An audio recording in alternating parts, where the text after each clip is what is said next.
তবে ডিপজল বোনদের সব অভিযোগ নাকচ করে দিয়ে বলে সব মিথ্যা বলেছে তারা।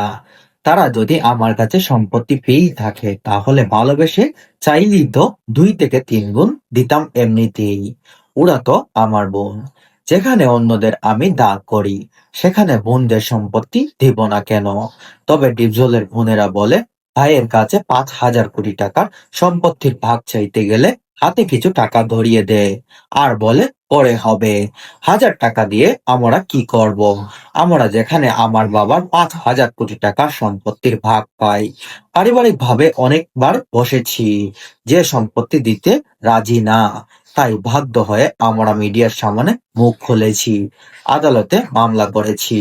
আশা করি আমরাই জিতবো, কারণ আমরা তো মিথ্যা কিছু বলছি না।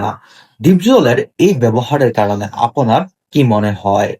সেই পর্দার অভিনেতা ডিপজল সবসময় ভিলেনের চরিত্রে অভিনয় করেছেন।